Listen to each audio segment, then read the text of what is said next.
കർത്താവിന്റെ അതിപരിശുദ്ധമായ നാമം വാഴ്ത്തപ്പെടുമാറാകട്ടെ. പ്രിയ ജിമ്മിയങ്ങളിന്റെ വേർപാട് വേദന നൽകുന്ന ഒന്നാണ്. എന്നാൽ അതിൽ ദൈവം നമ്മളെ ആശ്വസിപ്പിച്ച് കൃപ നൽകുന്നത് കൊണ്ട് ദൈവത്തിന് സ്തോത്രം ചെയ്യുന്നു.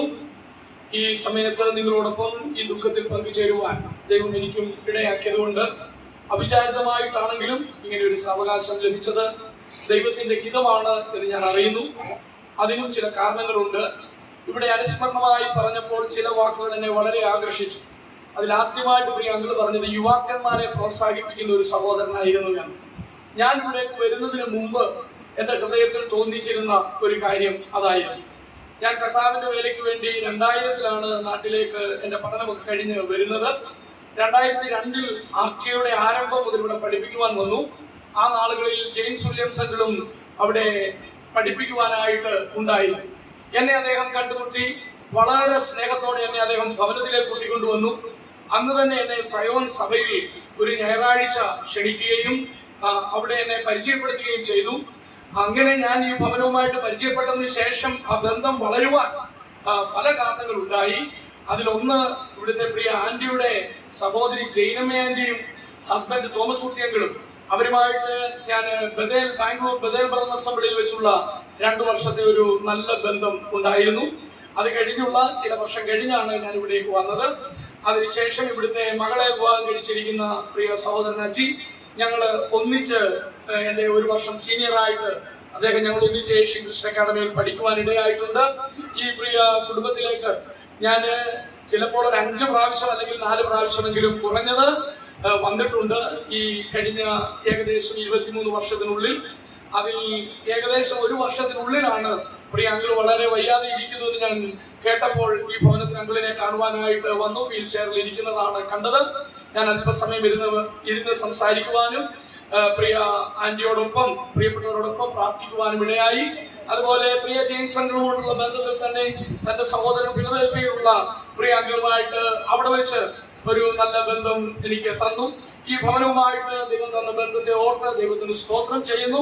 അതുപോലെ പ്രിയ മകനെ ദുബായിൽ വെച്ച് കണ്ട് ആ നിലയിൽ സ്നേഹബന്ധം പുതുക്കുവാൻ കഴിഞ്ഞിട്ടുണ്ട്. ദൈവത്തിന് സകല മഹത്വവും ഞാൻ അർപ്പിക്കുന്നു. പ്രിയപ്പെട്ടവനോടുള്ള ബന്ധത്തിൽ പറഞ്ഞ ഒന്നാമത്തെ കാര്യം യുവാക്കന്മാരെ പ്രോത്സാഹിപ്പിക്കുന്നവൻ എന്നുള്ളത്. നമ്മുടെ തലമുറയിൽ നഷ്ടപ്പെട്ടുകൊണ്ടിരിക്കുന്ന ഒരു ഗുണമാണ് അത്.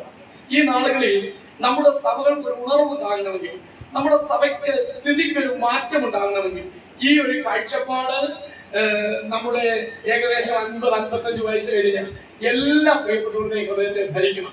നമുക്ക് മാത്രമല്ല കൃപയുള്ള അനേകരെ കർത്താവ് ഉയർത്തുന്നുണ്ട്. നമ്മുടെ സഭകളിൽ ഇനിയും ഒരു തലമുറ നമുക്ക് വേണം. അതുകൊണ്ട് ദൈവം കൃപ നൽകിയവരെ കാണുമ്പോൾ അവരെ പ്രോത്സാഹിപ്പിക്കുവാൻ നമുക്കിടയാണ്. രണ്ടാമത് മറ്റൊരു കാര്യം ഞാൻ കേട്ടത് ഒരു കരുണയുള്ള മൂപ്പനായിരുന്നു എന്ന് പറഞ്ഞു. അത് എല്ലാവർക്കും കരുണ കാണിക്കാൻ കഴിയുന്നവരല്ല. ആ നിലയിലുള്ള സ്വഭാവം പല നിലകളിൽ പലരും പറഞ്ഞു. ഞാനത് ഓർത്ത ദൈവത്തിന് സ്തോത്രം ചെയ്യുന്നു.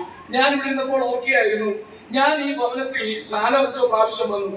എനിക്ക് ഈ 23 വർഷത്തിനിടയിൽ ഒരു 10-60 പ്രാവശ്യമെങ്കിലും വരാമായിരുന്നു.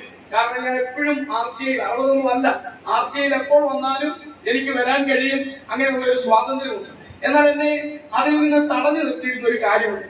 ഞാൻ എപ്പോഴൊക്കെ ഇവിടെ വന്നിട്ടുണ്ടോ അപ്പോഴൊക്കെ എനിക്കൊരു കൂട്ടായ്മ തന്നിട്ടുണ്ട്. അതുകൊണ്ട് അങ്ങനെയുള്ള ഒരു കാര്യം എന്റെ മനസ്സിലുള്ളത് കൊണ്ട് ഞാൻ ആ ഒരു ക്യാരക്ടറുള്ള ഒരു ഉപദേശിയാണെന്ന് എന്നെ കുറിച്ച് പറയരുത് എന്നുള്ളത് കൊണ്ട് മാത്രമാണ് ഞാൻ ഇവിടേക്ക് വരുന്ന വരവ് മനഃപൂർവ്വം നിർത്തിയിരുന്നത്. പക്ഷെ ഞാൻ എന്റെ ഹൃദയം കൊണ്ട് വളരെ സ്നേഹിച്ച ഒരു കുടുംബമാണ്. അങ്ങളുടെ വയ്യാഴികയുടെ സമയത്ത് ഞാൻ കണ്ടതിന് ശേഷം പലപ്പോഴും പ്രാർത്ഥന ഓർക്കുവാൻ എനിക്ക് ഇടയായിട്ടുണ്ട്. നമ്മുടെ മുമ്പിൽ അല്പസമയം നമുക്ക് ദൈവത്തിൽ നിന്നൊരു ചിന്ത കേൾക്കുവാനായിട്ട് വളരെ പരിചിതമായ ഒരു വേദഭാഗത്തേക്ക് വരട്ടെ. എന്റെ ഹൃദയത്തിൽ ഇന്ന് പ്രിയ ഡോക്ടർ റോളണ്ട് എന്നോട് ഗ്രാജുവേഷന്റെ സമയത്ത് അത് കഴിഞ്ഞപ്പോൾ പറഞ്ഞു, ഇവിടെ ഉണ്ടെങ്കിൽ മീറ്റിംഗിൽ വരണം, ഒരു 20 മിനിറ്റ് വചനം സംസാരിക്കണമെന്ന് പറഞ്ഞു. പെട്ടെന്ന് ഞാൻ ആദ്യമായിട്ടാണ് ഈ ബൈബിൾ ഇന്ന് ഉപയോഗിക്കുന്നത്. ഓക്കെ, ഇത് തുറന്ന് ഇതിനു മുമ്പ് വായിച്ചിട്ടില്ല. ഞാൻ എന്റെ മനസ്സിലേക്ക് പെട്ടെന്ന് വന്ന ഒരു വാക്യം, ഞാൻ ആ വാക്യം നിങ്ങളോടൊപ്പം പങ്കുവയ്ക്കുവാനാണ് ആഗ്രഹിക്കുന്നത്. 2 കൊരിന്ത്യർ 5-ാം അധ്യായം അതിന്റെ 1-ാം വാക്യം നമുക്ക് വളരെ പരിചിതമായ ഒരു വേദഭാഗമാണ്. ഇവിടെ നിന്ന് ഒരു ചിന്ത നിങ്ങളോടൊപ്പം ഞാൻ പങ്കുവയ്ക്കട്ടെ. 2 കൊരിന്ത്യർ 5-ാം അധ്യായം അതിന്റെ 1-ാം വാക്യം, കൂടാരമായ ഞങ്ങളുടെ ഭൗമഭവനം അഴിഞ്ഞു പോയാൽ കൈപ്പിണിയല്ലാത്ത നിത്യഭവനമായി ദൈവത്തിന്റെ ദാനമായ ഒരു കെട്ടിടം ഞങ്ങൾക്ക് സ്വർഗത്തിലുണ്ട് എന്ന് അറിയുന്നു. For we know, ഞങ്ങൾക്കറിയാം. പ്രിയപ്പെട്ടവരെ, ignorance is not an excuse for rebellion.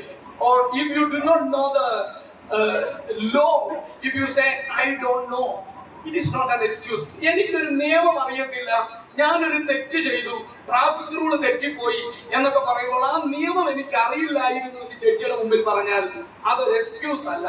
നമ്മൾ ചെയ്ത തെറ്റിന് ഏതായാലും ശിക്ഷ. ഇവിടെ നമ്മൾ വായിക്കുന്ന ഒരു വാക്കാണ് ഞാൻ അറിയുന്നു, നാം അറിയുന്നു. പ്രിയപ്പെട്ടവരെ, എനിക്കറിയില്ല എന്നൊരു കാര്യത്തെ കുറിച്ച് പറഞ്ഞാൽ ദൈവം പറയില്ല, ആഹാ മോനെ നിനക്ക് അറിയില്ലായിരുന്നോ, സാരമില്ല എന്നല്ല പറയുന്നത്. ദൈവത്തിന്റെ വചനം നമ്മളോട് നാം അറിയുന്നു എന്ന് പറയുന്ന ചില കാര്യങ്ങളുണ്ട്. അതിലൊന്ന് ഇതാണ്, കൂടാരമായ ഞങ്ങളുടെ ഭൗമഭവനം അഴിഞ്ഞു പോയാൽ കൈപ്പണിയല്ലാത്ത നിത്യഭവനമായി ദൈവത്തിന്റെ ദാനമായ ഒരു കെട്ടിടം ഞങ്ങൾക്ക് സ്വർഗത്തിലുണ്ട് എന്ന് ഞങ്ങൾ അറിയുന്നു. We know. പ്രിയപ്പെട്ടവരെ, നമുക്ക് എന്തൊക്കെ അറിയാമെങ്കിലും, ഈ ലോകത്തിലെ എത്ര വലിയ വിദ്യാഭ്യാസം ലഭിച്ചാലും, ലോകത്തിലെ എല്ലാ കാര്യങ്ങളും നമ്മൾ അറിഞ്ഞിരുന്നാലും, ദൈവത്തിന്റെ വചനം പറയുന്ന ചില സത്യങ്ങൾ നാം അറിയണം. അത് നമ്മുടെ ജീവിതത്തിൽ നമുക്ക് സന്തോഷം നൽകും, ആശ്വാസം നൽകും, സമാധാനം നൽകും. അതുകൊണ്ട് നമ്മുടെ പ്രത്യാശ വർദ്ധിപ്പിക്കുന്ന ഒരു കാര്യം ഈ ഭൂമിയിലെ വാസത്തിൽ നാം അറിയേണ്ടതാണ്, നമുക്ക് നിത്യമായ ഒരു കെട്ടിടം സ്വർഗത്തിലുണ്ട്. We have an eternal home in heaven. നമുക്ക് സ്വർഗത്തിൽ നിത്യമായ ഒരു ഭവനമുണ്ടെന്ന് നാം അറിയണം. നാം റോമാലേഖനം 5-ാം അധ്യായത്തിന്റെ 3-ാം വാക്യത്തിൽ വായിക്കുന്നുണ്ട്, കഷ്ടത സഹിഷ്ണുതയെയും, സഹിഷ്ണുത സിദ്ധതയെയും, സിദ്ധത പ്രത്യാശയെയും ഉളവാക്കുന്നു എന്ന് അറിഞ്ഞ് നാം കഷ്ടങ്ങളിലും പ്രശംസിക്കുന്നു. അപ്പോൾ കഷ്ടതയിൽ പ്രശംസിക്കുവാൻ കഴിയുന്നത് എന്താണ്? നമുക്കൊരറിവുണ്ട്. ആ അറിവാണ് കഷ്ടതയുടെ നടുവിൽ നമ്മളെ പ്രശംസിക്കുവാനായിട്ട് സഹായിക്കുന്നത്. നമുക്ക് അറിവുണ്ടാകണം. ദൈവത്തിന്റെ വചനം പറയുന്നുണ്ട് 1 കൊരിന്ത്യർ 12-ാം അധ്യായത്തിൽ, സഹോദരന്മാരെ, കൃപാവരങ്ങളെ കുറിച്ച് നിങ്ങൾക്ക് അറിവില്ലാതിരിക്കരുത്. അപ്പോൾ സഹോദരന്മാരായ നമ്മൾ ചില കാര്യങ്ങൾ അറിയണം, ചിലതിനെ കുറിച്ച് അറിവില്ലാതിരിക്കരുത്. നാം അറിഞ്ഞേ മതിയാകൂ. അതിൽ ഒന്നാമത് ഈ 5-ാം അധ്യായത്തിൽ കാണുകയാണ്, നമുക്കൊരു നിത്യഭവനമുണ്ട് എന്ന് നാം അറിയണം. പ്രിയപ്പെട്ടവരെ, നമുക്ക് സ്വർഗത്തിൽ നിത്യമായ ഒരു ഭവനമുണ്ടെങ്കിൽ നമ്മുടെ ഇവിടുത്തെ ഭവനം അത് എത്ര വലുതായാലും ചെറുതായാലും നിത്യമായ സ്വർഗത്തിലെ ഭവനത്തെ കുറിച്ചുള്ള വാഞ്ച നമുക്ക് വർദ്ധിക്കും. കാരണം ഈ ഭവനം നമുക്ക് വിട്ടുപോയേ മതിയാകൂ. ഞാൻ പറയുന്നത് ഇവിടെ നമ്മൾ വസിക്കുന്ന ഒരു 2 നില കെട്ടിടമോ 1 നില കെട്ടിടമോ ഓലയിട്ട വീടോ അല്ല. പിന്നെ എന്താണ് ഇവിടെ നാം കാണുന്നത്? കൂടാരമായ ഞങ്ങളുടെ ഭൗമഭവനം. അപ്പോൾ മണ്ണുകൊണ്ടുണ്ടാക്കിയ ഈ ശരീരത്തിൽ, ഈ കൂടാരമായ ഭവനത്തിലാണ് ഞങ്ങൾ വസിക്കുന്നത്. ഈ ഭവനം അഴിഞ്ഞു പോകും. അഴിഞ്ഞു പോയാൽ ഞങ്ങൾക്ക് നിത്യമായ ഒരു കെട്ടിടം സ്വർഗത്തിലുണ്ടെന്ന് ഞങ്ങൾ അറിയുന്നു. ദൈവത്തിന് സ്തോത്രം. പ്രിയ ജെയിംസണിലും ഏകദേശം 85ഓളം വർഷം മൺമയമായ ഒരു കൂടാരത്തിൽ വസിച്ചു. ആ കൂടാരം നാളെ നമ്മൾ തിരിച്ചു മണ്ണിന് ഏൽപ്പിച്ചു കൊടുക്കും. മൺമയമായ ഈ കൂടാരം അഴിഞ്ഞു പോയാലും കൈപ്പണിയല്ലാത്ത നമ്മുടെ ഈ ശരീരം ദൈവത്തിന്റെ കൈപ്പണിയാണ്. നാം കർത്താവിന്റെ ശില്പവേലയാണ്. ദൈവം നമ്മെ കൈകൊണ്ട് മെനഞ്ഞതാണ്. കൈപ്പണിയായ ഒരു കെട്ടിടമാണിത്. എന്നാൽ ദൈവം ശില്പിയായി നിർമ്മിച്ചതും അടിസ്ഥാനങ്ങളുള്ളതും ആയ നിത്യമായ ഒരു കെട്ടിടം, ആ വലിയ പട്ടണം, അതിനുവേണ്ടി കാത്തിരിക്കുന്നവരാണ് നാം. ഒന്നാമതായിട്ട് ഓർക്കുക, ഈ ഭൗമ ശരീരം അഴിഞ്ഞു പോകും, എന്നാൽ നമുക്കൊരു കെട്ടിടം സ്വർഗത്തിലുണ്ട് എന്ന് നാം അറിയും. നമ്മുടെ ആ കെട്ടിടത്തിന്റെ പ്രത്യേകത എന്താണ്? It is an eternal home, but this is a temporary home, that is a permanent home. അത് നിത്യമായ നിലനിൽക്കുന്ന ശാശ്വതമായ ഒരു ഭവനമാണ്.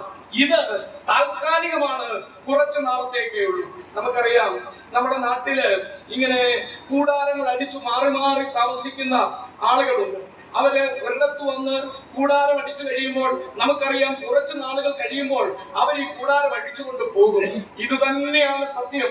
നിങ്ങളുടെയും എന്റെയും ജീവിതത്തിൽ നമ്മുടെ ഈ കൂടാരം അഴിയുന്നത് എന്നാണെന്ന് നമുക്കറിയില്ല. 10 വയസ്സുള്ളപ്പോഴാകാം, 40 വയസ്സുള്ളപ്പോൾ ആകാം, 60 ആകാം, 85 ആകാം, 90 ആകാം, നമുക്കറിയില്ല. പക്ഷെ കൂടാരമായി ഈ ഭൗമഭവനം അഴിയും. അത് അഴിയുന്നതിന് മുമ്പേ നമുക്കൊരു ഉറപ്പുണ്ട്, നമുക്ക് നിത്യമായ ഒരു ഭവനം സ്വർഗത്തിലുണ്ട്. അതുകൊണ്ട് നമ്മളിവിടെ വസിക്കുമ്പോൾ എങ്ങനെയാണ് വസിക്കേണ്ടത് താഴോട്ട് പറയുന്നത്. ഞാനത് വിശദീകരിക്കാതെ പറയാം. ഈ കൂടാരത്തിൽ ഞരങ്ങിക്കൊണ്ട് ഞങ്ങൾ നഗ്നരായിട്ടല്ല ഉടുപ്പുള്ളവരായിരിക്കുന്നു എങ്കിൽ സ്വർഗീയമായ ഞങ്ങളുടെ പാർപ്പിടം അതിനു മീതെ ധരിക്കുവാൻ വാഞ്ചിക്കുന്നു. ഉരിയുവാനല്ല, മർത്യമായത് ജീവനാൽ നീങ്ങിപ്പോകേണ്ടതിന് മീതെ ഉടുക്കുവാൻ ഇച്ഛിക്കുകയാൽ ഞങ്ങൾ ഈ കൂടാരത്തിൽ ഇരിക്കുന്നിടത്തോളം ഭാരം പെട്ട് ഞരങ്ങുന്നു. അതിനായി ഞങ്ങളെ ഒരുക്കിയത് ആത്മാവിനെ അച്ചാരമായി തന്നിരിക്കുന്ന ദൈവം തന്നെ. അപ്പോൾ ഞങ്ങൾ ഈ കൂടാരത്തിൽ വസിക്കുകയാണ്. ഞങ്ങൾക്ക് നിത്യമായ ഒരു കെട്ടിടമുണ്ടെന്ന് ഞങ്ങൾ അറിയുന്നു. അങ്ങനെ അറിയുന്നതിന്റെ കാരണം എന്താണ്? ഞങ്ങൾക്ക് പരിശുദ്ധാത്മാവിനെ അച്ചാരമായി തന്ന ദൈവം പരിശുദ്ധാത്മാവിനാൽ ഞങ്ങളെ അറിയിക്കുന്നു. പ്രിയപ്പെട്ടവരെ, ആത്മാവ് താനും നമ്മുടെ ആത്മാവോട് സാക്ഷ്യം പറയുന്നുണ്ട്, നാം ദൈവ മക്കൾ ആണ് എന്ന്. അങ്ങനെയാണെങ്കിൽ ദൈവമക്കൾക്ക് ഒരു ഉറപ്പുണ്ട്. എന്താണ്? ദൈവത്തിന്റെ പരിശുദ്ധാത്മാവ് നമ്മുടെ ആത്മാവോട് ഉറപ്പിച്ചു പറയുകയാണ്, നിന്റെ ഈ കൂടാരം താൽക്കാലികമാണ്, നിനക്ക് നിത്യമായ ഒരു ഭവനം അവിടെയുണ്ട്. അപ്പോൾ ഒന്നാമത് നമ്മൾ അറിയേണ്ട കാര്യം, നമ്മുടെ ഈ ശരീരം ഒരു കൂടാരമാണ്, നമുക്ക് നിത്യമായ ഒരു കെട്ടിടം. നമുക്കറിയാം, കൂടാരം അഴിയും, പക്ഷെ കെട്ടിടമെന്നും നിൽക്കും. അത് നമുക്ക് സ്വർഗത്തിലുണ്ട്. അപ്പോൾ അവിടെ കിട്ടുന്ന കെട്ടിടം ഏറ്റവും മനോഹരമാണ്. നമുക്കറിയാം, നമ്മുടെ ഇടയിൽ നിന്ന് ഗൾഫിലൊക്കെ പോയിട്ട് ആളുകൾ നാട്ടിലൊരു വീട് പണിയുവാനായിട്ട് അവിടെ സമ്പാദിച്ചിട്ട് വീട് പണിയും. അവർക്കറിയാം, നാട്ടിൽ വന്നാൽ ഇനി ഒന്നും ഉണ്ടാക്കാൻ ഒക്കത്തില്ല. അതുകൊണ്ട് ഏറ്റവും നല്ല വീട് നാട്ടിൽ പണിയണമെന്ന് അവർ തീരുമാനിക്കും. പ്രിയപ്പെട്ടവരെ, ഇങ്ങനെ സ്വർഗത്തിലെ നമ്മുടെ കെട്ടിടം, അതിന്റെ മഹത്വം ശ്രേഷ്ഠമാകുവാൻ നമുക്ക് അധ്വാനിക്കാൻ തന്നിരിക്കുന്ന സമയമാണ് ഈ കൂടാരത്തിൽ ഇരുന്നു കൊണ്ടുള്ള നമ്മുടെ അധ്വാനം. ഒന്ന്, നമുക്ക് ഒരു നിത്യമായ ഭവനമുണ്ട്. We have an eternal home in heaven. We know that. നമുക്കത് അറിയാം. ഇനി രണ്ടാമത്തെ കാര്യം 6-ാം വാക്യത്തിൽ നാം കാണുകയാണ്, ആകയാൽ ഞങ്ങളെല്ലായ്പ്പോഴും ധൈര്യപ്പെടുന്നു, ശരീരത്തിൽ വസിക്കുമ്പോഴൊക്കെയും കർത്താവിനോട് അകന്ന് പരദേശികൾ ആയിരിക്കുന്നു എന്ന് അറിയുന്നു. Secondly, we know that we are strangers here. We are aliens here. നമ്മൾ ഇവിടെ പരദേശികളാണ് എന്ന് നമുക്കറിയാം. ഒന്നാമത്തെ അറിവ്, നമുക്കൊരു നിത്യമായ കെട്ടിടമുണ്ടെന്ന് നമുക്കറിയാം. രണ്ടാമത്തെ അറിവ്, നമ്മൾ ഇവിടെ പരദേശികളാണ്. പരദേശികൾ എന്നുള്ളതിന് ഏറ്റവും നല്ല ഉദാഹരണം നമ്മുടെ സഹോദരന്മാർ ഗൾഫിൽ പോയി താമസിക്കുന്നവരാണ്. ഗൾഫിൽ പോയി UK-യിലും കാനഡയിലും ഓസ്ട്രേലിയയിലും അമേരിക്കയിലും ഒക്കെ ചെല്ലുന്നവർ അവിടെ എങ്ങനെയും സെറ്റിലാകും. അവിടെ നിന്ന് ഇങ്ങോട്ട് വരാനല്ല ആഗ്രഹിക്കുന്നത്. ഇവിടെ ഉള്ളവരുടെ വിറ്റ് അങ്ങോട്ട് കൊണ്ടുപോയിട്ട് അവരവിടെ പെർമനന്റ് ആയിട്ട് അവിടെ തലമുറയിൽ ജീവിക്കും. പക്ഷെ ഗൾഫിലുള്ളവരൊക്കെ എന്ത് ചെയ്യും? അവരവിടെ ജീവിക്കുമ്പോഴെല്ലാം മനസ്സിൽ പറയുന്ന ഒരു കാര്യമുണ്ട്, എനിക്ക് ഇന്ത്യയിൽ കേരളത്തിൽ ഒരു വീട് വേണം, എന്റെ വീടിനടുത്ത് തന്നെ എനിക്കൊരു വീട് പണിയണം, എന്റെ നാട്ടിലേക്ക് എനിക്ക് പോകണം. കാരണം എന്താ? അവർക്ക് അവിടെ അറിയാം, ഞങ്ങൾ ഇവിടെ പരദേശികളാണ്, ഞങ്ങളുടെ സ്വന്തം നാട് കേരളത്തിലാണ് എന്ന്. പ്രിയപ്പെട്ടവരെ, അതുപോലെ തന്നെ നമ്മളോട് വായിക്കുകയാണ്, ഞങ്ങളെല്ലായ്പ്പോഴും ധൈര്യപ്പെട്ടും ശരീരത്തിൽ വസിക്കുന്ന ഒക്കെയും കർത്താവിനോടകന്ന് പരദേശികൾ എന്ന് അറിയുന്നു. അതുകൊണ്ട് രണ്ടാമതായിട്ട് നമുക്കൊരു അറിവുണ്ടാകണം. എന്താണ്? നമ്മളിവിടെ പരദേശികൾ ആണ് എന്നുള്ള അറിവ്. ഞാൻ എപ്പോഴും ഇത് പറയുമ്പോൾ ഓർക്കുന്ന ഒരു ചിന്ത, ഞാൻ അബുദാബിയിൽ ഒരു ഭവനത്തിൽ 2 മാസത്തോളം താമസിച്ചു. ആ ഭവനത്തിൽ നിന്ന് ഓരോ ശുശ്രൂഷയുടെ ബന്ധത്തിൽ ആരെങ്കിലും ഒക്കെ വന്ന് നമ്മളെ വീട്ടിലേക്ക് പുറത്തോട്ട് കൊണ്ടുപോകും. അപ്പോ അവിടുത്തെ കഥയിൽ എഴുതി വെച്ചിരിക്കുന്ന ഒരു വാക്ക്, അത് എപ്പോഴും എന്റെ ഹൃദയത്തിലേക്ക് വരുന്നതാണ്. അവിടെ എഴുതി വെച്ചിരിക്കുന്നതിനെയാണ്, ആർക്കും ഈ പാരിടം ശാശ്വത നാടല്ല, പാർക്കുവാൻ പറ്റിയ വീടുമല്ല, യാത്രയിൽ അല്പമീ നിമിഷമാം ലോകമാം സത്രത്തിലെത്തി നാം അത്രമാത്രം.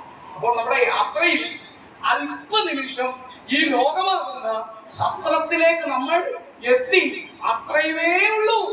അപ്പോൾ നമ്മളിവിടെ ആരാണ്? പരദേശികളാണ് എന്ന് നാം അറിയണം. അങ്ങനെ നാം പരദേശികളാണെന്ന് അറിഞ്ഞാൽ നമ്മുടെ ജീവിതം എങ്ങനെയായിരിക്കും നമ്മളെ കാണുന്നുണ്ട്. കാഴ്ചയാലല്ല വിശ്വാസത്താൽ അത്ര ഞങ്ങൾ നടക്കുന്നത്. നമ്മുടെ വിശ്വാസ ജീവിതത്തിന്റെ അടിസ്ഥാനം എന്താണ്? ഞങ്ങൾ ഇവിടെ പരദേശികളാണ് എന്നുള്ള ചിന്ത ഉള്ളപ്പോഴാണ് നമുക്കിവിടെ ശാശ്വതമായ ഒന്നുമില്ല എന്നറിയുമ്പോഴാണ് വിശ്വാസത്താലുള്ള ജീവിതം നമുക്ക് വർദ്ധിക്കുന്നത്. അതാണ് അബ്രഹാമിന് വർദ്ധിച്ചത്. ഞാൻ കഴിഞ്ഞ ദിവസം ഉൽപ്പത്തി പുസ്തകം 23-ാം അധ്യായം ധ്യാനിക്കുകയായിരുന്നു. അവിടെ അബ്രഹാം തന്റെ ഭാര്യ മരിച്ചതിനോടുള്ള ബന്ധത്തിൽ അവൻ യാത്ര ചെയ്ത് തന്റെ ഭാര്യ അടക്കുവാനായിട്ട് വരുന്ന ഒരു കാര്യം പറയുന്നുണ്ട്. അവിടെ വന്നിട്ട് മക്പേല ഗുഹ അവൻ ചോദിച്ചു വാങ്ങുകയാണ്. ആദ്യമായിട്ട് അബ്രഹാം സ്വന്തം പേരിൽ ഒരല്പം വസ്തു വാങ്ങുകയാണ്. എന്തിനാണ്? എന്റെ ഹൃദയത്തെ കഴിഞ്ഞ ദിവസം വല്ലാതെ പിടിച്ചു കുലുക്കി. എന്താണെന്ന് അറിയുമോ?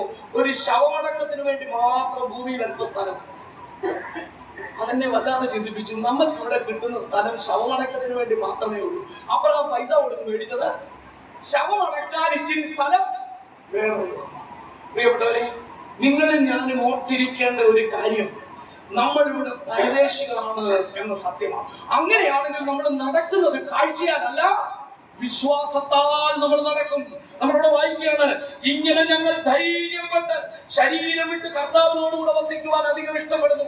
അപ്പോൾ നമ്മുടെ ആ ആഗ്രഹം അങ്ങ് വർദ്ധിക്കുകയാണ്, നമുക്ക് ധൈര്യം കൂടുകയാണ്, നമ്മുടെ ഇഷ്ടം വർദ്ധിക്കുകയാണ്. എന്തിനോടാണ്? മണ്ണിനോടല്ല, വിണ്ണിനോടുള്ള ഇഷ്ടം നമുക്ക് കൂടുന്നു. എന്താ കാര്യം? ഈ ശരീരം വിട്ട് കർത്താവിനോട് ചേരുവാൻ ഇഷ്ടം കൂടുന്നു. എന്താ കാരണം? ഇവിടമല്ല എന്റെ സ്വന്തം ദേശം, അവിടമാണ് എന്റെ സ്വന്തം ദേശം. അങ്ങനെയാണെങ്കിൽ ഈ വില്യംസങ്ങളും ജെയിംസ് വില്യംസങ്ങളും താൻ പ്രത്യാശ വെച്ച കർത്താവിന്റെ അടുക്കലേക്ക് പോയപ്പോൾ തനിക്ക് ഇഷ്ടമുള്ള ഒന്ന് സാധിച്ചു. അതാണ് സംഭവിച്ചത്. നിങ്ങളും ഞാനും മരിക്കുമ്പോഴും നമ്മൾ ഇഷ്ടമുള്ള ഇടത്തേക്കാണോ പോകുന്നത്? അയ്യോ എന്നെ കൊണ്ടുപോകണ്ട എന്ന് പറഞ്ഞ് അവിടെ നിന്ന് പിടിച്ചു വലിച്ചുകൊണ്ട് പോകേണ്ട ലോത്തിനെ കൊണ്ടുപോയ അവസ്ഥ നമുക്കുണ്ടാകുമോ? അരുത്. നമ്മൾ പ്രിയം വെച്ച കർത്താവിന്റെ അടുക്കലേക്ക് പോകുവാൻ തന്നെ ദൂതന്മാർ നമ്മളെ കൊണ്ടുപോകുവാൻ വരുമ്പോൾ, ഞാൻ ദൂതന്മാരെ കുറിച്ച് കഴിഞ്ഞിടയിൽ പഠിപ്പിച്ചപ്പോൾ ഞാൻ പറഞ്ഞൊരു വാക്ക് ഇങ്ങനെയുണ്ട്. ലൂക്കോസിന്റെ സുവിശേഷം 16 നമ്മൾ കാണുന്നുണ്ട്, ദൂതന്മാർ വന്ന് ലാസറിനെ കൊണ്ടുപോകുന്ന കാര്യം. അപ്പോൾ ആ ലാസറിനെ അബ്രഹാം പിതാവിന്റെ മടിയിലേക്ക് കൊണ്ടുപോകുവാൻ ദൂതന്മാർ വന്നു. നമ്മളെ മരിക്കുമ്പോൾ കൊണ്ടുപോകുവാനും ദൂതന്മാർ വരും. ദൂതന്മാര് വന്ന് നമ്മളെ കൊണ്ടുപോകും. അത് നമുക്ക് ഇഷ്ടമാകണം. ഇഷ്ടമുള്ളിടത്തേക്ക് പോകുവാൻ, നമ്മളെ ഒരുക്കിക്കൊണ്ട് പോകുവാൻ കർത്താവ് തന്നെ ദൂതന്മാരെ അയക്കുന്നു എന്നുള്ളത് നാം അറിയണം. രണ്ടാമതായിട്ട് നാം അറിയേണ്ടത്, നാം പരദേശികളാണ്. അതുകൊണ്ട് കർത്താവിനോടുകൂടെ വസിപ്പാൻ നമുക്ക് ഇഷ്ടമുണ്ടാകണം. അതിനെന്ത് ചെയ്യണം? 9-ാം വാക്യം, അതുകൊണ്ട് ശരീരത്തിൽ വസിച്ചാലും ശരീരം വിട്ടാലും ഞങ്ങൾ അവരെ പ്രസാദിപ്പിക്കുന്നവരാകുവാൻ അഭിമാനിക്കുന്നു. ഞങ്ങൾക്ക് ജീവിച്ചാൽ ക്രിസ്തു, മരിച്ചാലും ക്രിസ്തു. കൃഷ്ണൻകുട്ടി സാർ പറഞ്ഞതല്ലേ, മരിക്കുന്നത് ക്രിസ്തുവിന് വേണ്ടി, ജീവിച്ചാലും ക്രിസ്തുവിന് വേണ്ടി. മരിക്കുന്നത് ഞങ്ങൾക്ക് ലാഭം. കാരണം എന്താണ്? ഞങ്ങൾ മരിക്കുമ്പോൾ അത് ഞങ്ങൾക്ക് ഒരഭിമാനമാണ്. എന്താ? ജീവിച്ചിരുന്നാലും മരിച്ചാലും ഞങ്ങൾ കർത്താവിനെ പ്രസാദിപ്പിക്കുവാൻ, കർത്താവിനെ മഹത്വപ്പെടുത്തുവാൻ ഇഷ്ടപ്പെടുന്നു. അത് ഞങ്ങളുടെ അഭിമാനമാണ്. എപ്പോഴാണ് നമുക്ക് അഭിമാനം വരുന്നത്? ഞങ്ങൾ ഇവിടെ പരദേശികളാണ്, ഞങ്ങളുടെ സ്വന്തം നാൾ അവിടെയാണെന്ന് ഓർക്കുമ്പോഴാണ്. 10-ാം വാക്യത്തിലേക്ക് വരുമ്പോൾ വായിക്കുകയാണ്, അവനവൻ ശരീരത്തിൽ ഇരിക്കുമ്പോൾ ചെയ്തത് നല്ലതാകിലും തീയതാകിലും അതിന് തക്കവണ്ണം പ്രാപിക്കേണ്ടതിന് നാം എല്ലാവരും ക്രിസ്തുവിന്റെ ന്യായാസനത്തിന് മുമ്പാകെ വെളിപ്പെടേണ്ടതാകുന്നു. അപ്പോ രണ്ട് കാര്യം നാം കണ്ടു. നമുക്ക് ഒന്നാമതുണ്ടാകേണ്ട അറിവ്, നിത്യമായ ഭവനം സ്വർഗത്തിലുണ്ട്. We have an eternal home. രണ്ടാമതായിട്ട് നാം അറിയേണ്ടത്, വി ആർ സ്ട്രേഞ്ചേഴ്സ് ഹിയർ, നാം ഇവിടെ പരദേശികളാണ്. മൂന്നാമത് നാം അറിയേണ്ട ഒരു കാര്യം 11-ാം വാക്യത്തിലുണ്ട്. അതിങ്ങനെയാണ്, ആകയാൽ കർത്താവിനെ ഭയപ്പെടണമെന്ന് അറിഞ്ഞിട്ട് ഞങ്ങൾ മനുഷ്യരെ സമ്മതിപ്പിക്കുന്നു, എന്നാൽ ദൈവത്തിന് ഞങ്ങൾ വെളിപ്പെട്ടിരിക്കുന്നു, നിങ്ങളുടെ മനസ്സാക്ഷികളിൽ വെളിപ്പെട്ടിരിക്കുന്നു എന്ന് ഞാൻ ആശിക്കുന്നു. മൂന്നാമത്തെ കാര്യം, കർത്താവിനെ ഭയപ്പെടണമെന്ന് അറിഞ്ഞിട്ട്. അപ്പൊ നമുക്ക് മൂന്നാമതൊരു അറിവുണ്ടാകണം. എന്താണത്? We must fear the Lord. നമ്മൾ കർത്താവിനെ ഭയപ്പെടണം. എന്തിനാ കർത്താവിനെ ഭയപ്പെടേണ്ടത്? 10-ാം വാക്യത്തിൽ പറഞ്ഞിട്ടുണ്ട്. അത് 11-ാം വാക്യം തുടങ്ങുന്നത് ആകയാൽ. ആകയാൽ എന്ന് ചോദിച്ചാൽ എന്തുകൊണ്ടെന്ന് ചോദിക്കണം. 10-ാം വാക്യത്തിൽ പറയുകയാണ്, അവനവൻ ശരീരത്തിൽ ഇരിക്കുമ്പോൾ ചെയ്തത് നല്ലതാകിലും തീയതാകിലും തക്കവണ്ണം പ്രാപിക്കേണ്ടതിന് നാം എല്ലാവരും ക്രിസ്തുവിന്റെ ന്യായാസനത്തിന് മുമ്പാകെ വെളിപ്പെടേണ്ടതാകുന്നു. അപ്പോൾ എന്തുകൊണ്ടാണ് നമ്മൾ കർത്താവിനെ ഭയപ്പെടേണ്ടത്? ഒരു ദിവസം കർത്താവിന്റെ മുമ്പിൽ നമ്മൾ നിൽക്കണം. നിൽക്കുമ്പോൾ നല്ലവനും വിശ്വസ്തനുമായ ദാസനെ എന്നുള്ള വിളി നമുക്ക് കേൾക്കാൻ ഇടയാക്കണം. പ്രിയപ്പെട്ടവരെ, നമ്മൾ എന്തുകൊണ്ടാണ് കർത്താവിനെ ഭയപ്പെടേണ്ടത്? യാക്കോബിന്റെ ലേഖനത്തിൽ നാം വായിക്കുന്നുണ്ട്, ന്യായാധിപതി വാതിൽക്കൽ നിൽക്കുന്നു. നമ്മുടെ ന്യായാധിപൻ വാതിൽക്കൽ നിൽക്കുകയാണ്. ന്യായാധിപൻ വെളിപ്പെടും. നമുക്കറിയാം, ന്യായാധിപൻ ആ ന്യായപീഠത്തിലേക്ക് വരുന്നതിന് മുമ്പ് ഒരു ഗുമസ്തൻ വന്ന് വിളിച്ചു പറയും, ന്യായാധിപൻ വരുന്നു. അപ്പോൾ കോർട്ടിൽ ഇരിക്കുന്ന എല്ലാവരും എഴുന്നേറ്റ് നിൽക്കണം. നമ്മുടെ ന്യായാധിപൻ വരുമ്പോൾ എല്ലാവരും അവനെ ബഹുമാനത്തോടെ സ്വീകരിക്കണം. അവനവൻ ശരീരത്തിൽ ഇരിക്കുമ്പോൾ ചെയ്തത് നല്ലതാകിലും തീയതാകിലും തക്കവണ്ണം പ്രാപിപ്പാൻ കർത്താവ് പറയുകയാണ്, ഇതാ ഞാൻ വേഗം വരുന്നു. ഓരോരുത്തരും അവനവന്റെ പ്രവൃത്തിക്ക് തക്കവണ്ണം കൊടുക്കുവാൻ പ്രതിഫലം എന്റെ മക്കളുണ്ട്. പ്രിയപ്പെട്ടവരെ, നമുക്ക് നാം ചെയ്ത പ്രവൃത്തിക്ക് തക്കവണ്ണം നീതിയോടെ ന്യായത്തോടെ പ്രതിഫലം തരുന്നവനാണ് നമ്മുടെ കർത്താവ്. അതുകൊണ്ടാണ് നമ്മൾ ഭയപ്പെടേണ്ടത്. ഇവിടെ ആരെങ്കിലും ആയിരുന്നെങ്കിൽ ഒരിച്ചിരി മുഖസ്തുതി പറഞ്ഞാൽ, അല്പം പുകഴ്ത്തി പറഞ്ഞാൽ നമ്മുടെ കാര്യം നടക്കും. പക്ഷെ അവിടെ ഒന്നും നടക്കില്ല. കൈക്കൂലി കൊടുത്താൽ കാര്യം നേടിയെടുക്കാൻ കഴിയില്ല. അവിടെ നീതിയോടും ന്യായത്തോടും ന്യായവിധി നടത്തുന്ന ഒരു യജമാനനാണ് വരുന്നത്. അതുകൊണ്ട് മൂന്നാമത് നാം കാണുകയാണ്, നാം കർത്താവിനെ ഭയപ്പെടണം. നാലാമത്തെ കാര്യം കൂടെ പറഞ്ഞ് അവസാനിപ്പിക്കാം. 14-ാം വാക്യത്തിലേക്ക് വരുമ്പോൾ നമ്മൾ നാലാമത്തെ കാര്യം കാണുകയാണ്, ആകയാൽ ഞങ്ങൾ ഇന്നു മുതൽ ആരെയും ജഡപ്രകാരം അറിയുന്നില്ല.